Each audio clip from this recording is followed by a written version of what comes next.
Let's watch the live of the Election Commissioner's press conference now.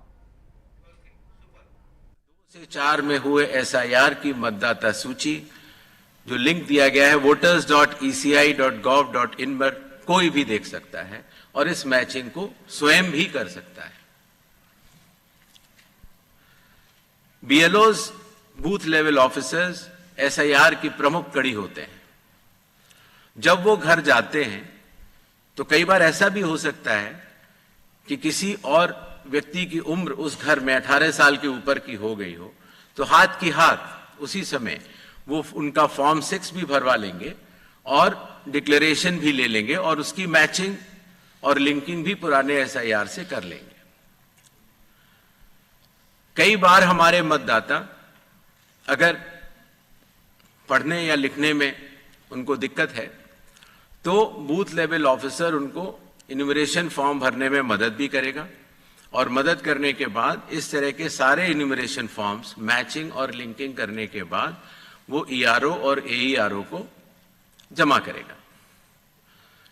कई बार एक बार जब booth level officer घर जाता है तो या तो कुछ मतदाता अवेलेबल नहीं होते या कहीं गए होते हैं और या उनको मैचिंग या लिंकिंग करने में कोई समय लग रहा हो, तो ऐसे केस में बूथ लेवल ऑफिसर्स दूसरी बार भी जाएंगे और तीसरी बार भी जाएंगे। 3 बार हर BLO हर घर जाएगा। जो प्रवासी लोगों की समस्या को हटाने के लिए जो राज्य से कुछ समय के लिए बाहर गए हुए हैं लेकिन वहीं के सामान्यतः रहने वाले हैं, वो ऑनलाइन भी भर सकते हैं और खास तौर से कई बार अर्बन वोटर्स को, क्योंकि उनके दिन के समय ही ऑफिस आवर्स रहते हैं, तो वो भी ऑनलाइन भर सकते हैं। बूथ लेवल ऑफिसर का यह भी कार्य होगा कि जब वो इन्यूमरेशन फॉर्म देता है तो इन्यूमरेशन फॉर्म दस्तखत करके मतदाता को वापस भी करना होता है। तो अगर मतदाता की मृत्यु हो चुकी हो या वो स्थायी रूप से प्रवास कर चुका हो या वो एक से जगह ज्यादा रजिस्टर हो गया हो, तो वो उस जगह दस्तखत नहीं कर पाएगा और ऐसे लोगों की शिनाख्त करना भी BLO की जिम्मेदारी है। एक बात मैं फिर कहना चाहता हूं कि जो मतगणना, वो इन्यूमरेशन फॉर्म की जो फेज होगी उसमें किसी भी व्यक्ति से किसी और कागज की आवश्यकता नहीं होगी, बस उन्हें अपनी मैचिंग या लिंकिंग दिखानी होगी कि 2003 में किसके साथ है। नेक्स्ट, सारे फॉर्म्स मिलने के बाद ERO और AERO ड्राफ्ट सूची प्रकाशित करेंगे। ड्राफ्ट सूची में उन्हीं मतदाताओं का नाम होगा जिनके इन्यूमरेशन फॉर्म्स वापस मिल गए हैं। जिन मतदाताओं की मैचिंग या लिंकिंग नहीं हो पा रही है, 2003 में कहां थे, 2003 में आपके माता पिता भी नहीं थे या कोई भी नहीं था, ऐसे लोगों को भले ही उनका इन्यूमरेशन फॉर्म मिल गया हो लेकिन नोटिस जारी करेगा ERO और AERO और नोटिस जारी करने के बाद फिर वो उनकी एलिजिबिलिटी डिसाइड करेगा इंक्लूड करने के लिए या एक्सक्लूड करने के लिए बेस्ड ऑन इंडिकेटिव डॉक्यूमेंट्स, जो मैं आगे बताऊंगा। EROs और AERO की यह जिम्मेदारी होगी कि कोई भी योग्य मतदाता छूटे ना और कोई भी अयोग्य मतदाता सूची में अंदर ना आ पाए। ERO के फैसले के खिलाफ कानूनी तौर पर जिला मजिस्ट्रेट के पास एक अपील होती है जो मैंने आपको बताया, और जिला मजिस्ट्रेट के फैसले के खिलाफ चीफ इलेक्टोरल ऑफिसर के पास भी सेकंड अपील होती है। जो प्री इन्यूमरेशन फेज है जो आज रात को 12 बजे से शुरू होगा, उसमें कंप्यूटर मैचिंग और लिंकिंग पिछले SIR से ECI नेट के जरिए की जा रही है, उसको आगे बढ़ाया जाएगा। मैनुअल मैचिंग और लिंकिंग काफी हद तक बूथ लेवल ऑफिसर्स ने इन राज्यों में कर ली है और ट्रेनिंग जो BLOs की है, EROs की है और DOs की है, हालांकि काफी ट्रेनिंग हम लोग यहाँ ट्रिपल आईडीएम में कर चुके हैं, बट एक बीएलओ, ईआरओ, डीओ की ट्रेनिंग कल से शुरू होगी। सभी राजनीतिक दलों से 6 नेशनल पार्टीज जो कि हर राज्य में मौजूद हैं और हर राज्य की जो स्टेट पॉलिटिकल पार्टीज हैं, उन सभी से निवेदन है कि वो अपने बूथ लेवल एजेंट्स अगर उन्होंने नामित नहीं किए हैं किसी भी बूथ पर तो जरूर कर लें। साथ ही साथ सभी चीफ इलेक्टोरल ऑफिसर्स को, डिस्ट्रिक्ट इलेक्शन ऑफिसर्स को और ईआरओस को यह निर्देश भी होंगे कि कल से शुरू होकर परसों तक वो सभी पॉलिटिकल पार्टीज को के साथ मीटिंग करेंगे और पूरी एसआईआर की प्रक्रिया को उनके समक्ष डिटेल में बतलाएंगे। जहां तक बूथ लेवल एजेंट्स का सवाल है हर पॉलिटिकल पार्टी के, जैसा कि बिहार में था, हर बूथ लेवल एजेंट एक दिन में 50 इन्यूमरेशन फॉर्म्स जो साइंड हो इलेक्टर्स के वो कलेक्ट भी कर सकता है, उसके ऊपर अपना सर्टिफिकेशन दे सकता है और बूथ लेवल ऑफिसर्स को भी दे सकता है। इससे जो चुनावी कर्मी हैं और जो राजनीतिक दलों के नुमाइंदे हैं, दोनों मिलकर साथ काम कर सकते हैं। इन्यूमरेशन फेज में इन्यूमरेशन फॉर्म की प्रिंटिंग, डिस्ट्रीब्यूशन, मैचिंग और लिंकिंग विद 2002, 3 या 4 इलेक्टोरल रोल्स और इन्यूमरेशन फॉर्म्स को वापस कलेक्ट करने का कार्य होगा। और साथ ही साथ, जैसा आप सबको पता है, मतदाताओं की सुविधा के लिए चुनाव आयोग ने निर्णय लिया है कि किसी भी मतदान केंद्र में 1200 से अधिक मतदाता नहीं होने चाहिए, जिससे कि भीड़ न लगे। उसके हिसाब से रैशनलाइजेशन ऑफ पोलिंग स्टेशंस भी होगा। सारे इन्यूमरेशन फॉर्म्स जो वापस आने थे, उनके आने के बाद इलेक्टोरल रोल्स की ड्राफ्ट पब्लिश की जाएगी। ये सारी स्टेप्स वही हैं जो बिहार में हुई हैं और उसी के साथ साथ चूंकि इन्यूमरेशन फॉर्म लेते समय ये पता लग जाता है कि ये व्यक्ति एब्सेंट हैं या शिफ्टेड हैं या डेथ हैं या उनके डुप्लीकेट वोट्स बने हुए हैं, उन सब की लिस्टें बिहार में भी वो सभी बीएलएस से भी शेयर की गई थी। पंचायत या पब्लिक ऑफिसेज के नोटिस बोर्ड पर भी लगाई जाएंगी और सीईओ के वेबसाइट पर भी अवेलेबल होंगी, जिससे कि कोई भी व्यक्ति एपिक नंबर लगा के देख सकता है कि उसका, जैसे पिताजी का नाम अगर उसकी मृत्यु हो गई है तो वहीं पर है कि नहीं। ड्राफ्ट सूची पब्लिश होने के बाद जिन लोगों की मैचिंग या लिंकिंग 2003 या 2 या 4 से नहीं हो पाई है, उनको ईआरओ नोटिस जारी करेंगे। नोटिस के बाद हियरिंग होगी और हियरिंग में जो भी इंडिकेटिव डॉक्यूमेंट्स हैं उनको चेकिंग किया जाएगा और ईआरओ ये भी उनसे पूछेगा कि 2003 में आप कहां थे या आपके माताजी पिताजी कहां थे, जिससे अगर लिंकिंग नहीं भी हो पाई है तो वो भी कर पाए।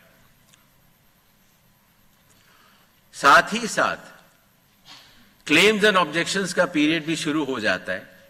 तो किसी व्यक्ति का, योग्य व्यक्ति का अगर नाम छूट गया है तो अपना क्लेम तारीख वो जमा कर सकता है इंक्लूजन के लिए, फॉर्म 6 भर सकता है डिक्लेरेशन के साथ, या ऑब्जेक्शंस भी दे सकता है फॉर्म 7 में, या कई बार उसके नाम में अगर गलती हो या किसी और एंट्री में अगर गलती हो तो फॉर्मेट भी दे सकता है। तो ये क्लेम्स एंड ऑब्जेक्शंस रिसीव का पीरियड होता है जो कि किया जाएगा, बिहार में भी किया गया था, और उसके ऊपर ईआरओज अपना निर्णय लेंगे। ये कार्य पूर्ण होने के बाद फाइनल रूल्स पब्लिश होंगे और उसके बाद 15 दिन का समय जिला मजिस्ट्रेट के पास फर्स्ट अपील देने का और उसके बाद सीईओ के पास सेकंड अपील देने का, सभी के पास ये कानूनी मार्ग उपलब्ध होगा।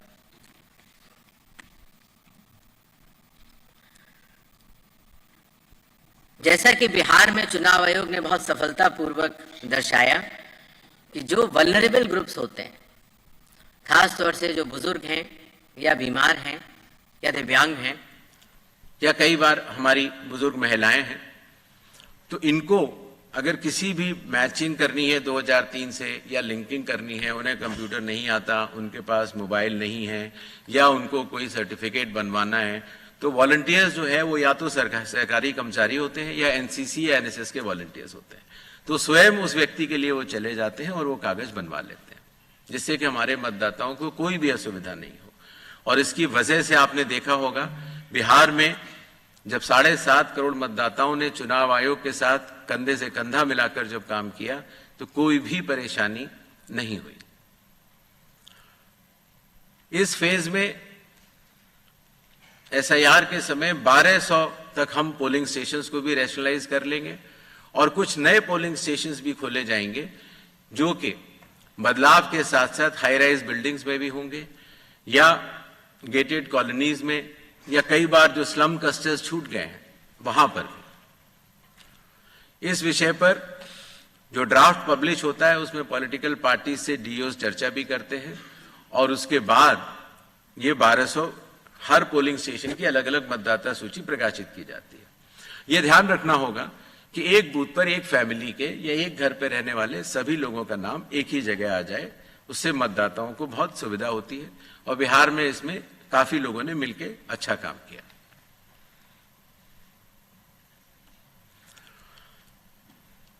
जो बिहार का एसआईआर हम लोगों ने कराया उससे चुनाव आयोग को यह भी समझ में आया कि इन्यूमरेशन फॉर्म में एक छोटा सा परिवर्तन करना आवश्यक है। अर्थात जहां रेड बॉक्स आप देख रहे हैं वहां डिटेल्स ऑफ प्रीवियस एसआईआर है। अर्थात 2003 में अगर आप स्वयं थे तो उसके डिटेल्स भर दें या 2003 में आपके पिताजी या चाचा या कोई भी उस जनरेशन के थे उनका भर दें, जिससे कि मिलान सरल हो जाए।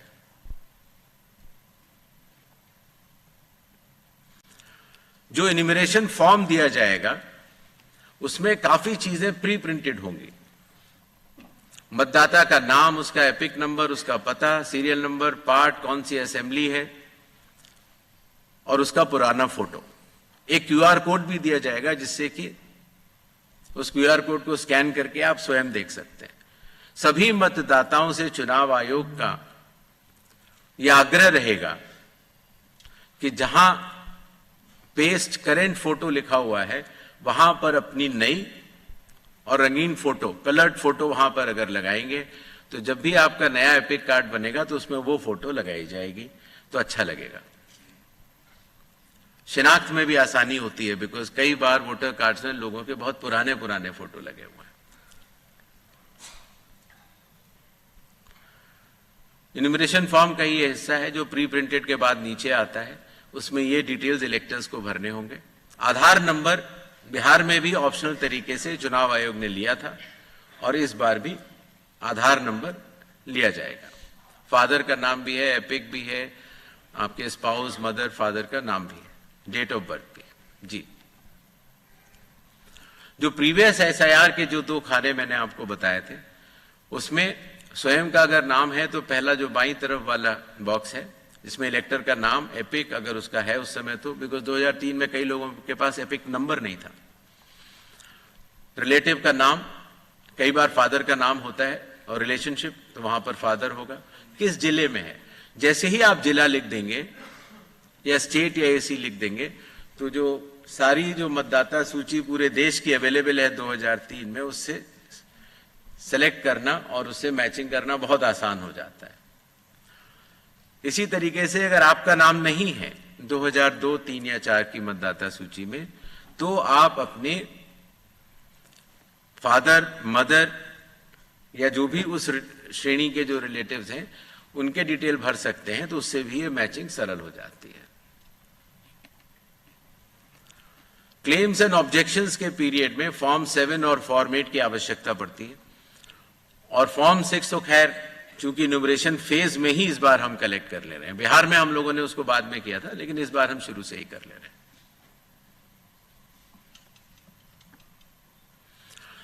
जो लिस्ट ऑफ इंडिकेटिव डॉक्यूमेंट्स हैं, जिन लोगों का 2002, 3 या 4 की मतदाता सूची से मिलान हो चुका है उन्हें कोई भी डॉक्यूमेंट देने की आवश्यकता नहीं है। और जिन लोगों का मिलान नहीं हो पाया वो संख्या काफी कम रह जाती है। सिर्फ उन्हीं लोगों को ये इंडिकेटिव डॉक्यूमेंट्स देने होंगे जो बिहार में थे 11 वो, और आधार कार्ड नागरिकता का प्रमाण चूंकि नहीं है तो वो आइडेंटिटी पर्पस के लिए लोग दे सकते हैं। नेक्स्ट, ये वो 12 राज्य हैं जहां पर कल से एसआईआर शुरू होने वाला है। Andaman and Nicobar island union territory, state Chhattisgarh, Goa, Gujarat, Kerala, union territory Lakshadweep, Madhya Pradesh, Puducherry union territory, Rajasthan, Tamil Nadu, Uttar Pradesh, West Bengal, इन 12 राज्यों में कुल मतदाता 51 करोड़ के लगभग हैं। लगभग 5,33,000 बूथ लेवल ऑफिसर्स इस महान कार्य में अपना योगदान देंगे।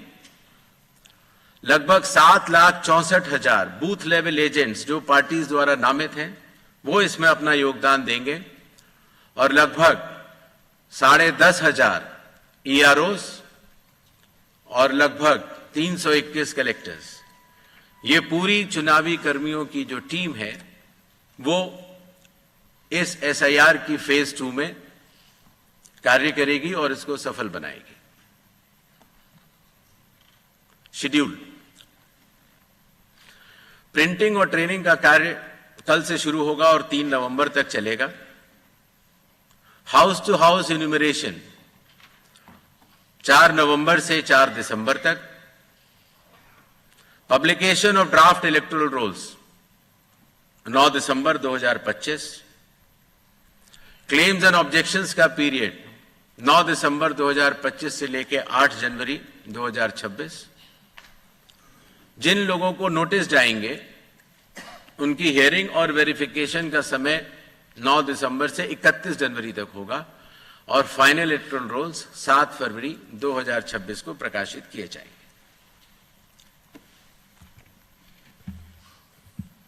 धन्यवाद।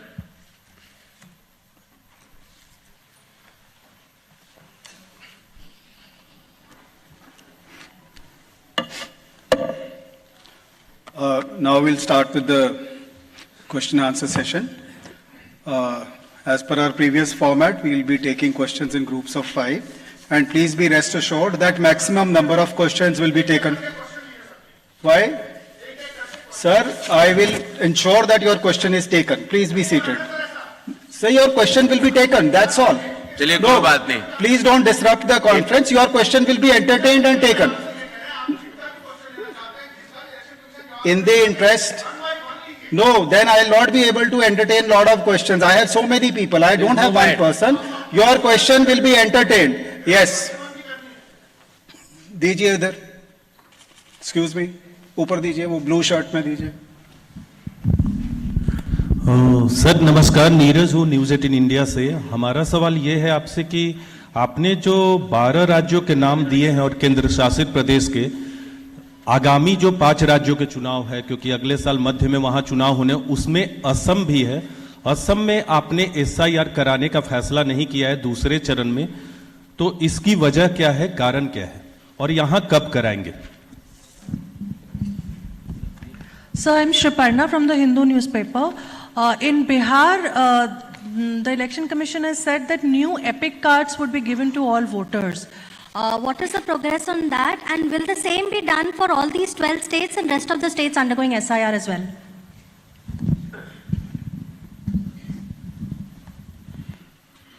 जी सर, मैं मनीष अग्रवाल नवभारत टाइम्स से। सर, एक सवाल ये है कि अगर मेरा वोट दिल्ली में है और मेरे माता पिता का वोट 2003 या 4 में यूपी या किसी अदर स्टेट में रहा, तो मैं उसका मिलान कैसे करूंगा? मतलब मेरे को तो ये प्रॉब्लम होगी कि मैं वहां से कैसे लूं या कैसा करना होगा। सेकंड इज, इसमें भी सर आधार की आपने बात की कि आधार दे सकते हो, लेकिन जब आधार के साथ हमें डेट ऑफ बर्थ और बर्थ सर्टिफिकेट देना है तो फिर आधार का मतलब क्या है sir? Thank you.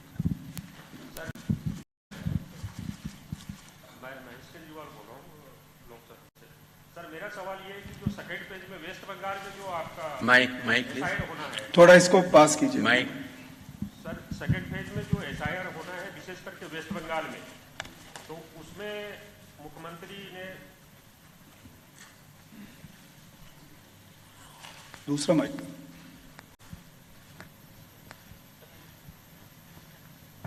Hello sir, मेरा सवाल ये है कि जो वेस्ट बंगाल में विशेषकर जो एसआईआर होगा, तो उसकी मुखालत काफी समय से सीएम खुद कर रही है। उसको लेकर जो गतिरोध है आपके और उनके बीच में, तो इसको लेकर क्या कोई विशेष बैठक होगी आपके बीच में?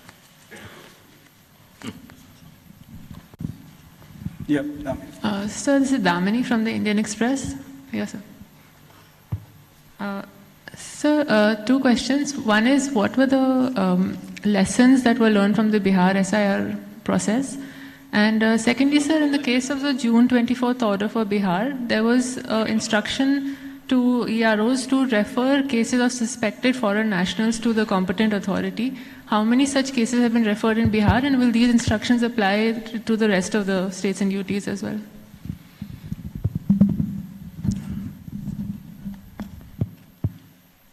आसाम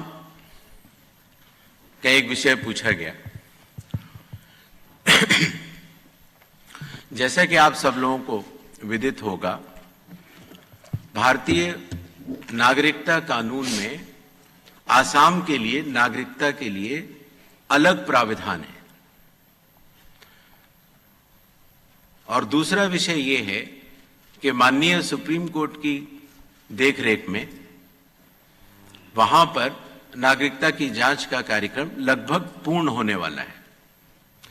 ऐसी स्थिति में जो ये 24 जून का एसआईआर का ऑर्डर था, वो पूरे देश के लिए था, वो आसाम पर लागू नहीं होता, और इसलिए आसाम के लिए अलग से रिवीजन के आदेश जारी किए जाएंगे।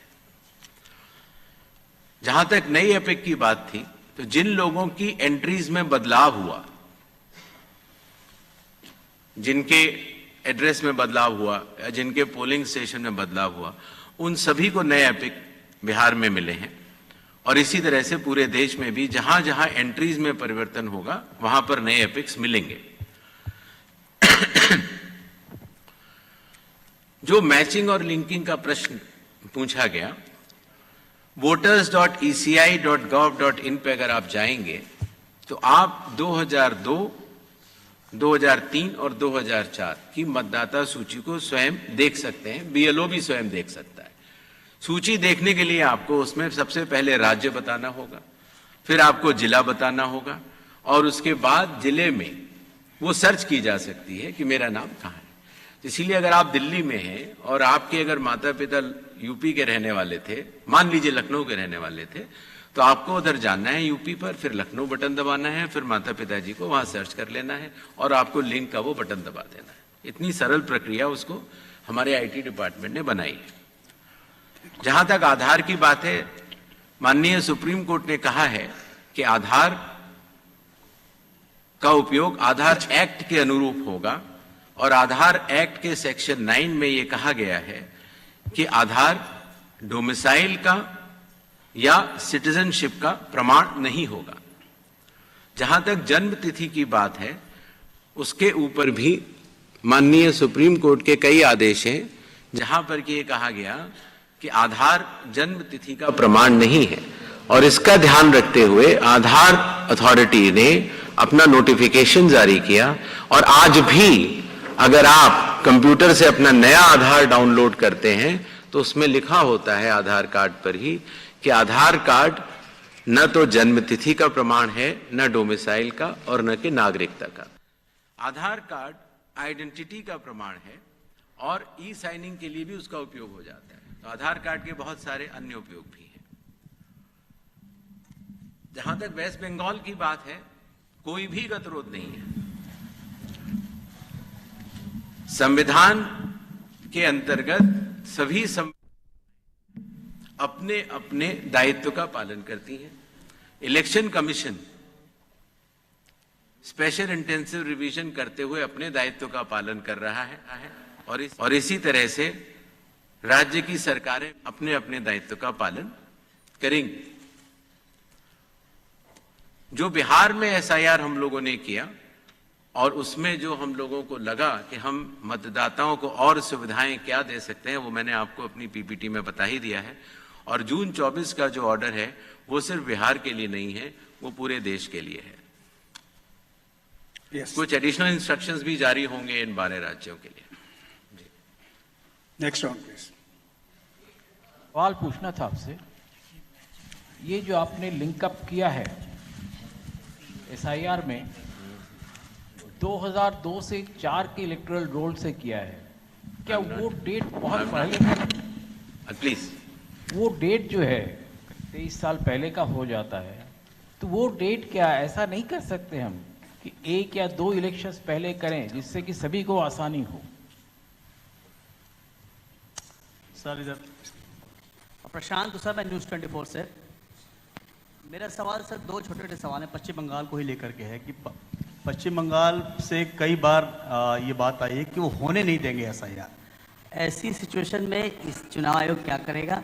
और दूसरा कि जिस तरीके से वहाँ पे वोटों का मिलान आप करने की सोच रहे हैं, ये कैसे संभव हो पाएगा? क्योंकि बहुत से ऐसी बातें हैं कि वहाँ पे बाहर से आए लोग आ गए हैं और डॉक्यूमेंट्स उनके लगातार रेडी हो रहे हैं।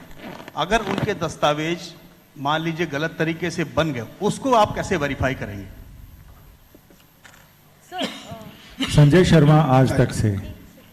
Sir, Harsha from Republic TV. ज्ञानी सर दिस साइड। आपने कहा सर कि कोई गतिरोध नहीं है पश्चिम बंगाल में। सर, बिहार के एसआईआर के वक्त जो श्रंक हुआ था इलेक्टोरल रोल, वो लगभग 6% था सर। लेकिन बिहार के मुकाबले अगर पश्चिम बंगाल देखा जाए तो पूर्व में भी बहुत ही वोलाटाइल स्टेट रहा है।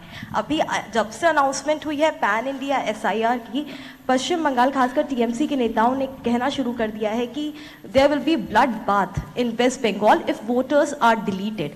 तो ऐसे में what will election commission do to counter and restore faith, because West Bengal is different as compared to other states? Sanjay ji. Sanjay Sharma, आज तक से। सर, बहुत सारे लोगों का, उन लोगों ने क्वेरी भेजी है कि जिन लोगों के नाम डिलीशन होंगे या हुए हैं, क्या उन सारे लोगों को जिनके कई वोटर लिस्ट में कई जगह नाम हैं या जो लोग स्थायी रूप से पलायन कर गए, क्या आयोग उनको भी नोटिस देकर उनकी रजामंदी लेता है क्या? Sir Ashwini. Sir this side, Ashwin Kumar Singh from NDTV. Sir, supreme court में भी ये याचिकाकर्ताओं ने सवाल किया था कि डी डुप्लीकेशन सॉफ्टवेयर का क्या उपयोग किया गया था बिहार में, जो नाम 2 जगह रजिस्टर्ड थे, और क्या वो एप्लीकेशन अब अभी जो एसआईआर का सेकेंड फेज शुरू हो रहा है उसमें भी उपयोग किया जाएगा? सर मेरा सवाल है, मैं पीयूष पांडे हूँ, TV9 भारतवर्ष से। सर, आपने 4 कारण इसमें बताए हैं कि रिक्वेंट माइग्रेशन है, उसमें जो चौथा कारण है wrongful inclusion of any foreigner, तो क्या इसकी भी कोई सूची तैयार की जाएगी चुनाव आयोग द्वारा कि कितने ऐसे लोग पाए गए जिनका रॉन्गफुल इंक्लूजन था? जो एसआईआर की जो आपने डेट की बात की,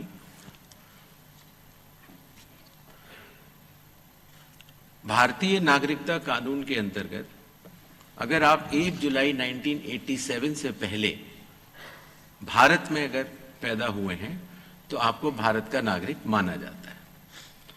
तो जो व्यक्ति 87 या उसके पहले का बॉर्न है, अगर उसमें 18 साल जोड़ देते हैं तो सन आता है 2003, 4 या 5। इसीलिए जिन लोगों का नाम 2003, 2 या 4 की मतदाता सूची में है, उसकी प्रोबेटिव वैल्यू, उसकी एविडेंशियरी वैल्यू कि वो नागरिक है, उसकी कोई जांच करने की आवश्यकता नहीं होती।